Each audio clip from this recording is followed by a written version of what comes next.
June 1942. Le Chambon-sur-Lignon, Haute-Loire, Vichy, France. The morning fog hugs the narrow mountain roads as a convoy of black citrons crawls up the hill toward a village few outside the region have ever heard of. Birds scatter from the trees as engines echo through the valley. To the locals, that sound means only one thing. The Gestapo is getting closer. From the steeple of the stone church, the bell rings 8 times, not for mass, but as a warning. The villagers know the code. In a small house behind the church, Pastor André Trocmé closes his worn Bible and looks to his wife, Magda. "They're here," she says quietly. Trocmé nods. "Then it's time we do what we were called to do." Outside, Le Chambon looks peaceful, a cluster of stone houses and winding paths surrounded by rolling green hills.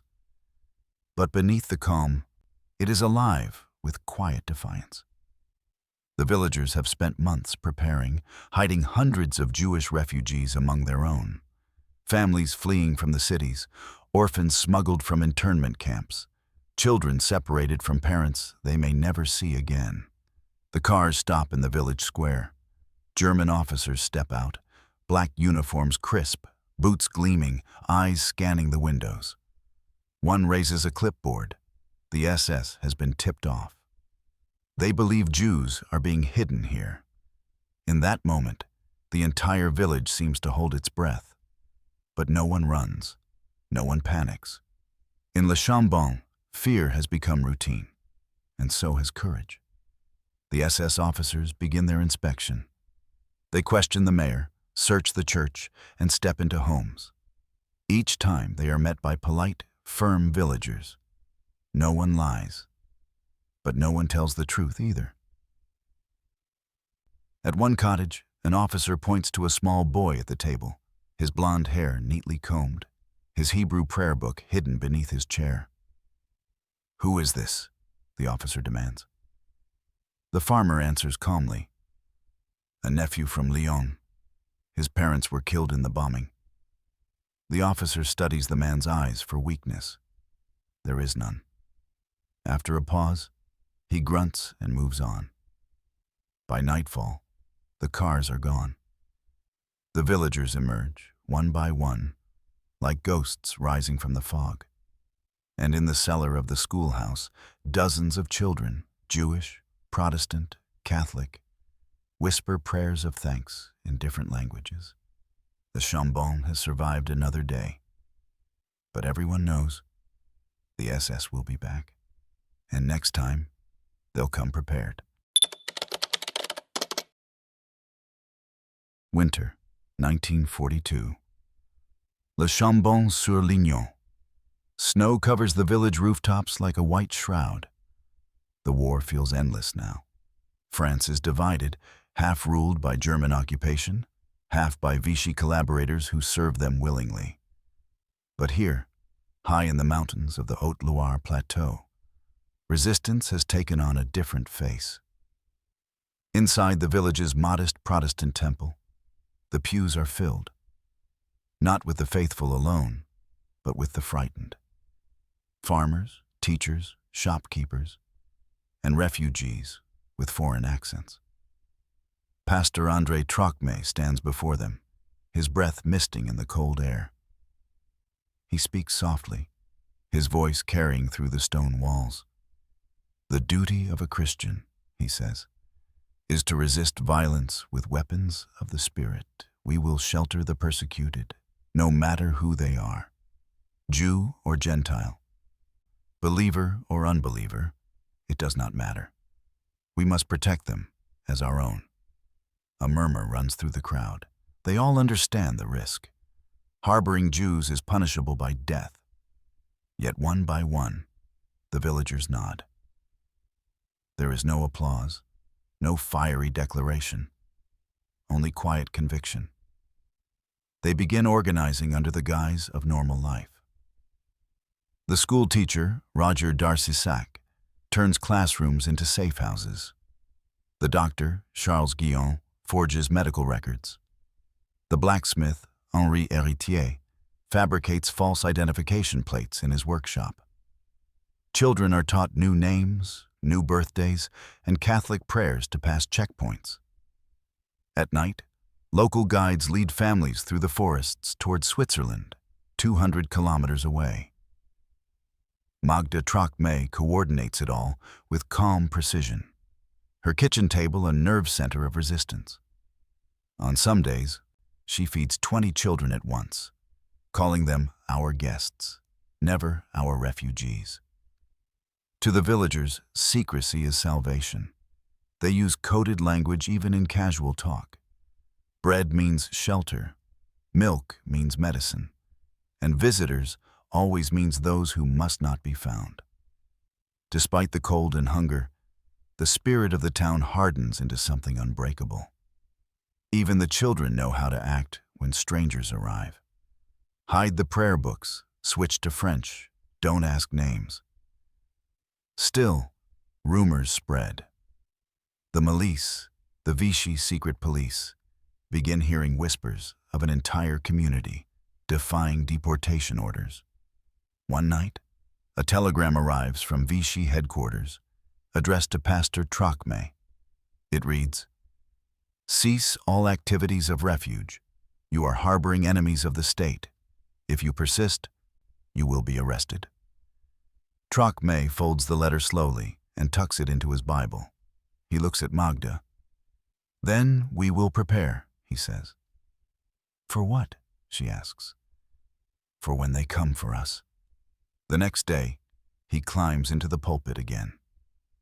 "We will not resist with arms," he tells his congregation. "But we will not yield either. The commandment says, 'Thou shalt not kill.' I believe it also says, 'Thou shalt not hand over those who will be killed.'" Outside, snow continues to fall. In the forests surrounding Le Chambon, footprints of fleeing families vanish beneath it, wiped clean by nature itself. The SS will soon learn that in this village, silence is its own form of resistance. February 1943. The wind howls across the plateau, rattling shutters and scattering snow into the streets of Le Chambon. Beneath the calm surface, the village is under siege, not by bombs or tanks, but by suspicion. The Gestapo has arrived.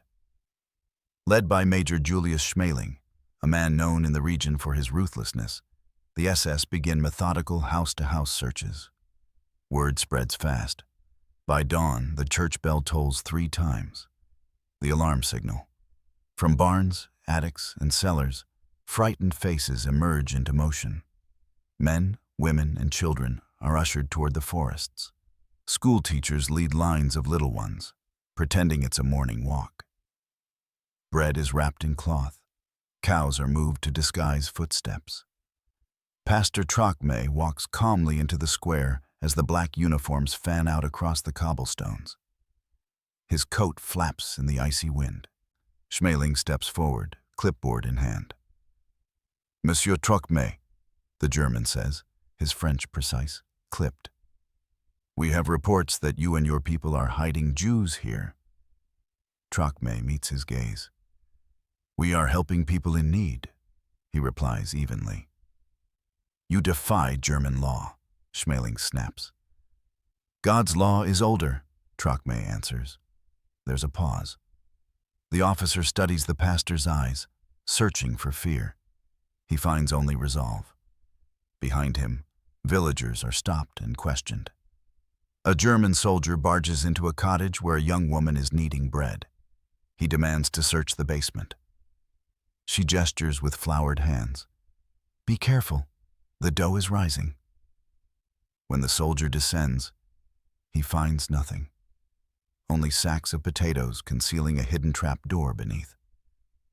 Down below, 5 children huddle in silence. One whispers a Hebrew prayer. Above them, the woman hums softly as if to drown the sound. Across the street, in the schoolhouse, the SS storm in. Desks are overturned, cabinets opened. They find notebooks filled with strange names: David Cohen, Rachel Levy, Samuel Abramov. The officer grins. Ah, Jewish names. The teacher, Roger Darcisac, answers calmly. They're from the Old Testament section of our religion class. Would you like to see their essays on Exodus? The Germans leave, unsatisfied. That night, the villagers gather in the church basement. Candles flicker against stone walls. Magda Trocmé stands before them, her face pale but steady. They will come again, she says. Next time they'll bring trucks. Someone asks the question no one wants to speak aloud. What if they find the children? Magda looks around the room. Then we'll hide them again, and again after that, until there's no one left to hide. Silence falls. Then, one by one, villagers step forward to volunteer their homes, barns, and even caves. They all know what it means, but no one refuses. When the meeting ends, Pastor Trocmé prays over them quietly. Lord, he whispers, make us instruments of peace, but make us brave enough to defy evil when peace is not enough. Above the village, the mountains seem to listen. Ancient, silent witnesses to a courage the world will not know until years later. The Gestapo leaves Le Chambon for now, frustrated but not finished. They'll return in force with lists and orders. And when they do, the villagers will need more than faith. They'll need cunning. July 1943. Summer settles over the Vivarais Plateau. The meadows of Le Chambon-sur-Lignon bloom with wildflowers, masking the quiet urgency that hums beneath daily life. To the untrained eye, it's an ordinary French village. But every field, every barn, every path through the pine forest hides a secret. After months of raids, arrests, and interrogations, the SS begin tightening their net. The Gestapo command in Lyon, under the infamous Klaus Barbie, the Butcher of Lyon, sends new orders. Le Chambon is to be cleansed of undesirables. The villagers know what that means. Pastor Trocmé, now under constant surveillance, is warned by sympathetic officials in the Vichy prefecture that arrests are imminent. The resistance, known locally as the Maquis, relays coded messages through schoolchildren. One of them, a 14-year-old courier named Daniel, pedals through the forests on a squeaky bicycle carrying notes sewn into his jacket lining. Each note is a life. In the village school, teacher Mademoiselle Thace conducts class as usual, but her chalkboard lessons conceal a deeper purpose. Geography exercises are coded maps. Math problems hide numbers that correspond to safe houses. When an SS patrol unexpectedly enters, she greets them with a smile. "You're just in time for dictation," she says lightly. The soldiers, bored and sweating, find nothing suspicious, only a room of children reciting French poetry. Meanwhile, in the Trocmé's modest parsonage, Magda oversees a new operation. The church has acquired blank identity cards and ration coupons from sympathetic officials in Clermont-Ferrand. At night, villagers gather around the kitchen table, stamping names, gluing photos, forging signatures. Their ink-stained hands tremble, not from guilt, but from fear of discovery. One wrong letter, one mismatched seal, and they could all hang. By midsummer, nearly 300 forged identities circulate through the plateau. Each card represents a Jew who now exists as a French citizen: teachers, farmers, orphans. One night, a new group arrives. 15 children escorted by 2 nuns from Marseille. They've been on the run for days. Their shoes are worn through, their eyes hollow. Magda meets them at the edge of the forest with lanterns dimmed by cloth. "You're safe here," she whispers. For now. They're taken to a boarding house run by Mademoiselle Bournier, a widow whose late husband was killed in 1940. She tucks them into beds she's prepared under false names. On paper, they're all cousins from bombed cities. Days later, SS officers arrive again, demanding guest registries. Bournier hands them the logbook, names neatly written in her careful script. The Germans flip through it, frowning. So many children, one says. Evacuees, she replies calmly. War makes orphans of us all. The officer stares at her, eyes narrowing. Then he shrugs. Keep them quiet. He never notices the faint Hebrew initials carved under one of the beds. Back in the church, Pastor Trosme preaches what may be his final sermon before arrest. We do not know when the storm will pass, he tells his congregation. But when it does, let it find us, still standing. Days later, he's taken away by the Vichy police. The congregation watches in silence as the pastor who led them into defiance is driven down the mountain road in an unmarked car. But the resistance doesn't break. It multiplies. Magda takes his place, quiet but resolute. The hiding continues. The forgeries continue. The smuggling continues. And when German troops return, they find the same thing they always have. A village that smiles politely, answers calmly, and gives them nothing. Behind those smiles, hundreds of lives depend on deception, and the villagers of Le Chambon prove to be master deceivers. March 1944. The mountains are thawing, and with them comes danger. Allied landings in Italy and whispers of invasion in the West have made the German occupiers more brutal, more desperate. Orders now come directly from Klaus Barbie's office in Lyon. Purge le Chambon-sur-Lignon. Make an example of it.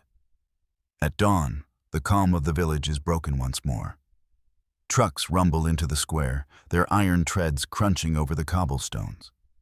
SS soldiers fan out, rifles ready, led by a French milice collaborator who knows the region too well. In the parsonage, Magda Trosme is preparing bread when the door bursts open. You are under arrest, an officer barks. For what crime? She asks steadily. For helping Jews. She looks at him without fear. I help human beings, she replies. He hesitates, just long enough for two hidden children to slip out the back door and vanish into the forest. Elsewhere, the schoolhouse is raided. Students are lined up in the courtyard. A soldier holds a list. Rachel, Samuel, Isaac, he calls. Names copied from a rumor, or perhaps from a betrayal. The children stand motionless. None answer. The teacher steps forward. Those names don't belong here, she says. All my students are French. The officer snarls, but his orders are limited. They are to intimidate, not destroy, yet. By nightfall, the Germans detain several villagers suspected of aiding refugees. Among them is Daniel Trosme, André's young cousin and the headmaster of a nearby boys' home.